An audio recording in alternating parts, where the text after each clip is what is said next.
1 o'clock here on Three Man Front.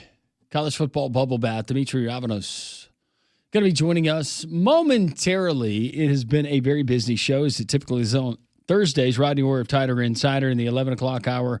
Also, Coach David Cutcliffe. He is going to be honored coming up Monday for the Nick Saban Legacy Award. He joined the show, and a fascinating conversation. Could have done that all day long. Could do that every day and listen to those stories. Brian Haydad from the state of Mississippi, talking Mississippi State and SEC. Rob Pate in the last hour, and Demetri coming up. Your texts are rolling in, 205-834-9450. Hot topic yesterday with the quotes that we got from the Auburn coordinator, and those quotes continuing to resonate around not only the state, but the college football world on the play calling and the rotation and who calls the plays, who is designated to call the plays. Text rolling in says, this play calling thing is nothing more than ice cream. People trying to stir it up.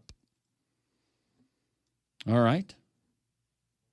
Funny text that does not relate to any of this, but I appreciate it. Thank you very much.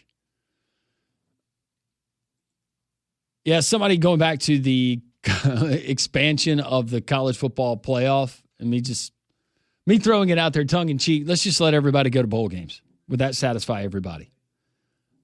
Somebody say nobody wants to see Akron versus Wake Forest.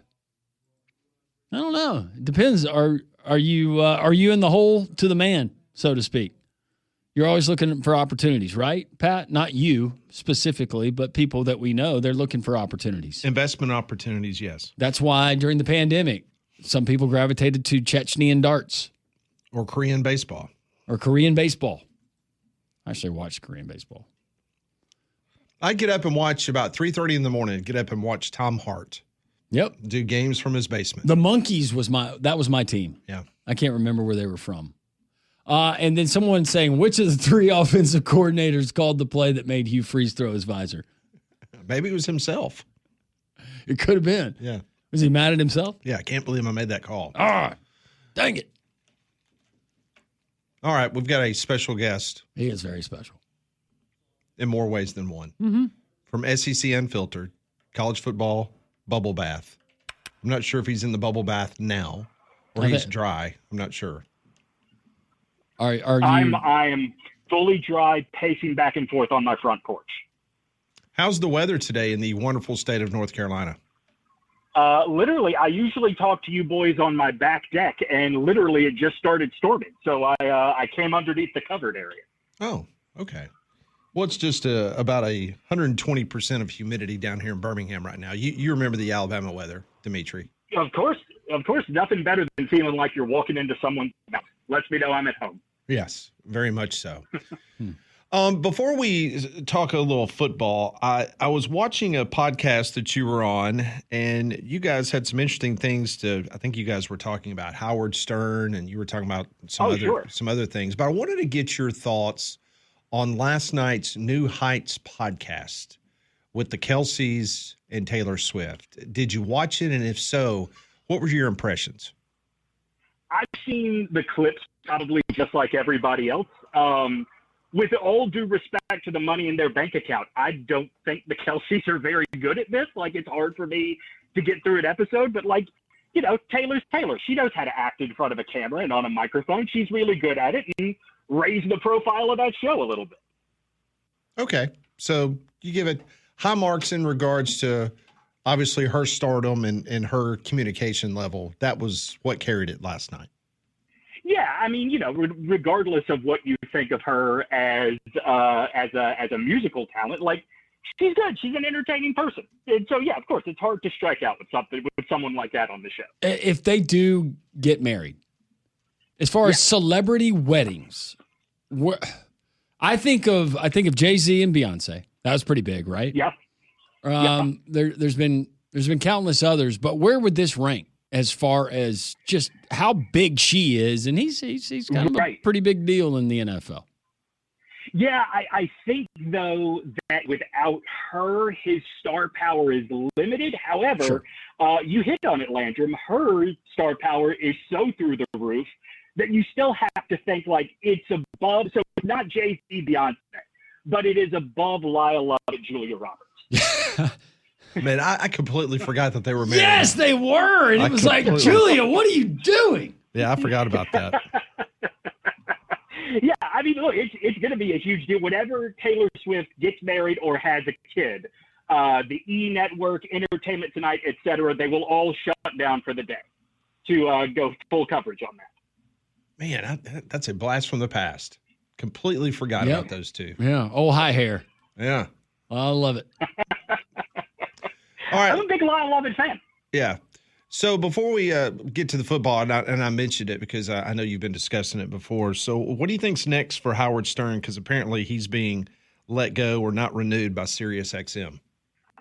I mean, I'm sure he's gonna do his own thing. I mean, look, we talked about this last week, right? Like I came up through the world of rock radio, and in the 90s, like everybody was trying to be Howard Stern. And I have a lot of respect for what it is and what he does, and I have a lot of respect for the way he has evolved. The fact that he's, 71 years old, and you can't make a show throwing baloney at strippers when you're 71. But at the same time, we're not making a ton of new Howard Stern fans, so I'm not sure unless he goes out on his own, in the podcast or YouTube space or whatever. I'm not sure who's banging down the door to pay him as much as he was getting at SiriusXM. The ratings are not a problem. The contract is a relic of a bygone era. Like, you can't pay talent $250 million a year anymore. It doesn't make sense. We consider you not only a dear friend, but part of our family. And Demetri, this one hits kind of close to home because this episode that you have on the college football bloodbath. That could be another one. Maybe, that one's been done so many times. How about this? How about at Halloween, he fills the bathtub up with looks like blood. Yeah. You see what I'm saying? Yeah. They call it the bloodbath. Yeah. I like it. Look, they sell colored bubbles now. That's how we can do it. Okay. All right. Done. Okay. Well, there's your idea for Halloween. Yeah. You're welcome. The college football bubble bath. This edition, maybe Nick Saban is the one telling Greg McElroy he isn't done coaching. You are stirring up. You are kicking the hornet's nest. We thought that we had this thing put to bed, put to rest, but here comes Demetri. Our listeners who haven't watched it or listened, give them an idea. I mean, I never once thought that McElroy was lying when he said he had heard that from someone close to Saban. Never thought he was exaggerating or anything like that. It's just the more I thought about it, and the more you have seen denials from people around Saban up here in North Carolina. The morning show on the sports radio station in Charlotte grilled Bryce Young about this, and Bryce said that it doesn't sound like Nick, blah, blah, blah. I wonder how much of it is Nick wants to get back into coaching versus Nick wants to be wanted, right? And he loves Greg. Greg is one of his guys. If Nick wanted to just see what was out there, in the episode, I compare it to owning a vintage car. You're not looking to sell, but if the right offer comes along, who knows? And that's why, to me, it makes some sense that if Greg McElroy really heard it, why is it crazy to think it could have come from Saban? All right. I can't argue that. No.